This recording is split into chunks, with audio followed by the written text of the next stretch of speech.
On Monday, Florida Governor Ron DeSantis signed into law HB 7065, a first of its kind piece of legislation that addresses the root cause of the challenges facing many children today. And it encourages responsible and involved fatherhood through programs, campaigns, and support for nonprofit organizations involved in fatherhood development. Here with me now to talk about Florida's groundbreaking legislation is the Speaker of the Florida House, Chris Sprowls, who has been drawing attention to the fatherhood crisis and helped drive this piece of legislation through. Speaker Sprowls, welcome to Washington Watch. Thanks, Tony. It's great to be with you. Thanks for having me, and thanks for highlighting this important topic. Well, let me jump right to this. What was the motivation for you to be the driver behind this legislation? This is, as I understand, one of your top priorities for the session. It is. Well, it all started a number of years ago. I was a gang and homicide prosecutor for 7 years. And as you know, Tony, when you look at folks who are in gangs, who commit these kinds of crimes, whether you expand out from that and you look at suicide rates, depression, drug abuse, incarceration, really any ill you can think of in society, the single most uniting statistical factor of those things is an absent father. And when you look at that certainly as a person, as a lawmaker, you think to yourselves, here's this one uniting thing that is impacting in our community in such a huge way. And really, there is no sort of government movement to address it. So when I was going to be designated speaker a couple of years ago, I talked about this in my speech, said we needed to address it. I'm proud to say in this bill, as you mentioned, Governor DeSantis signed the other day, which really is the largest, I think, effort of any state in the country to tackle this issue by lifting up community groups that are throughout the state of Florida who are tackling fatherlessness. Some of them do it with, middle-class dads. Others are doing it with dads who are coming out of prison, divorced families. There's a whole different host of organizations who are doing this. We're going to lift them up. We're going to make sure they have the tools necessary to succeed. And we're going to begin to measure. You measure what you care about and begin to measure the impact that these dollars are going to have in the community to tackle the fatherlessness crisis here in the state of Florida. And we hope to ultimately be a blueprint for the country.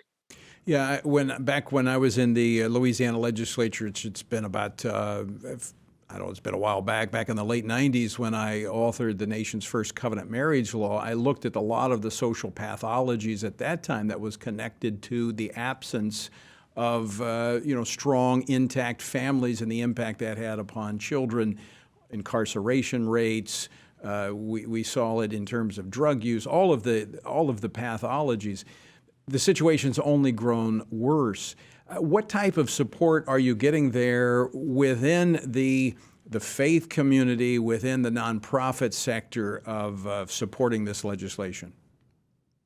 It's sort of like awakening a sleeping giant, I think, Tony, and the best way possible. I think when we started talking about this, when we initially talked about it, there were some members, Republicans and Democrats, who expressed significant interest. And there is this scene that right before we went and voted on the bill where we had Republicans, Democrats, white, black, male, female on the steps of the old Capitol in Florida championing this bill right before we go into the Capitol and support it. It was unanimous throughout the legislature. And then the community support, the organizations who've reached out, both the ones who are in the fatherlessness fight and those who aren't, but feel the impacts and the people that they're serving. Our church community is leaning into it. Many of them support these organizations and want to find ways to do it.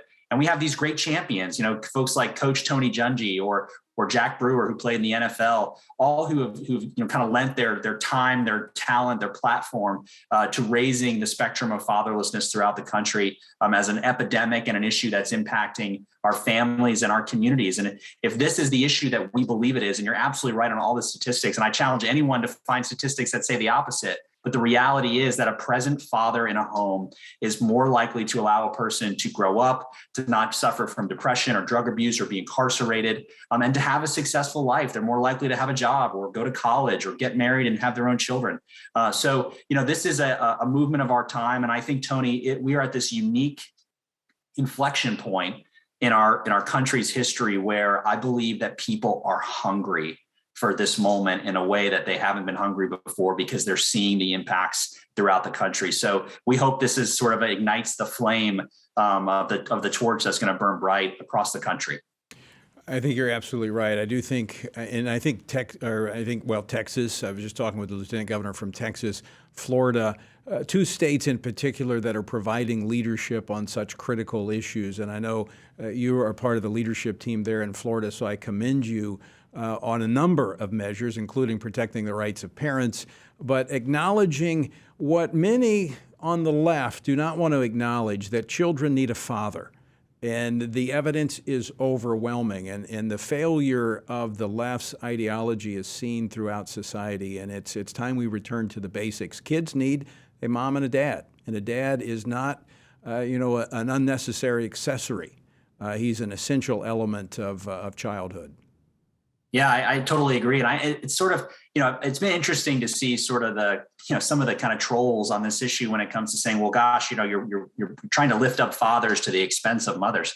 Gosh, nothing could be further from the truth. I mean, the reality, the opposite is true. What we're acknowledging is that when there is an absent parent, if there's one absent parent in a child's life, the statistics are overwhelming that it is most likely to be a father. That's right. It's not always. People have been raised by a single dad, have amazing lives, but the reality is there are millions of children who grow up in a home without a father. And we know if we can solve for that one part of the equation, if we can help solve for that one part of the equation, we could save that child's life. We could set them on a pathway to success that they're going to be far more likely to achieve it. So it's worth fighting for. It absolutely is. And again, Speaker Sprowls, I commend you for your leadership on this. And thanks for joining us today to talk about it. Thanks for having me.